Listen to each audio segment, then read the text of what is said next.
Ayan guys, ano naman tayo, aliahon naman tayo ng Aurora.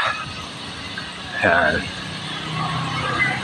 bali ano to guys, 10 kilometers na aliahon, walang recover.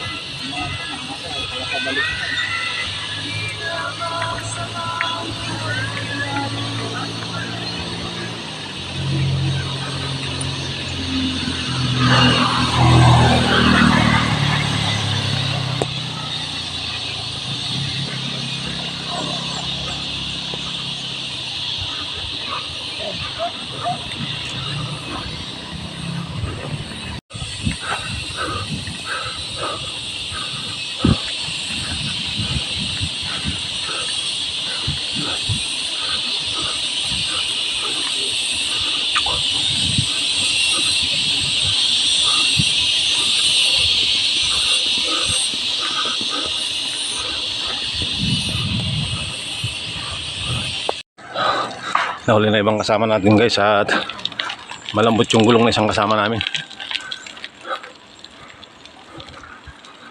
Ayun, tabayanan na lang natin sila.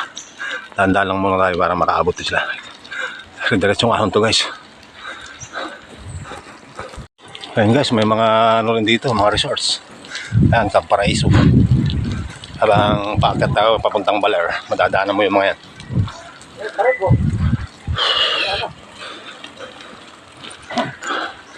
Yan, kung may black hole lang Antipolo kami, double black hole.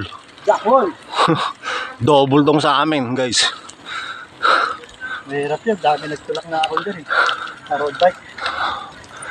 Ayan, wala pa tayo sa kalagitnaan guys.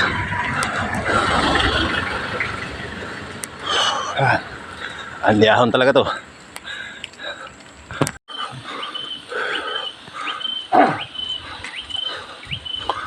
Guys, wala talaga tayong recover. Ahon talaga to. Ayun, pinanggalingan natin. Oh, di ba? Hintayin natin yung mga kasama natin doon sa mismong boundary siguro guys, sa may arko. Ayan, nagit kalahati naman na tayo guys. Ayan, tanawin nyo na lang sa baba kung gaano kami kataas ngayon. Kung gaano kami kataas ngayon guys. Tignan nyo sa baba. Ayaw, ng kapatagan. Ayan, may mga resource din tayo madadaanan dito guys. Ayan, mga nakamotor yan guys, pero kami nakabike.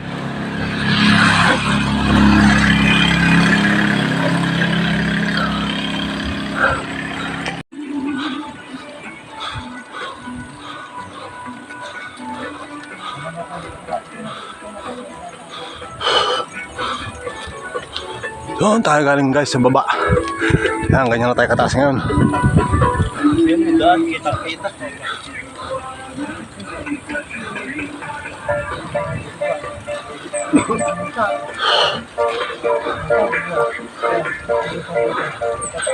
Ah, 1 kilometer pa guys.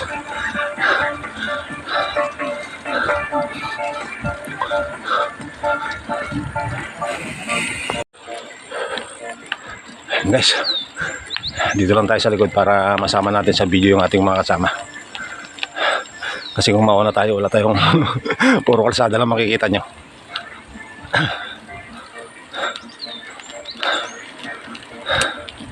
Ganyang kalupit ang ahon dito guys, papunta ng Baler. Dito ka dadaan. 10 kilometers to na puro ganito guys, puro ahon. Walang recover.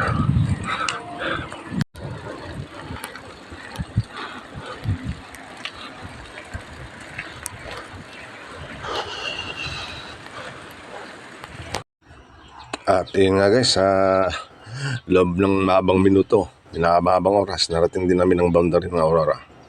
Ito na yun guys. Yan. Yan yung pinaka-boundary ngayon ng Aurora at ng Nueva Ecija guys. Kita naman yan kung gaano kahabang aming inahon. Sobrang haba guys. 11 kilometers yun lahat.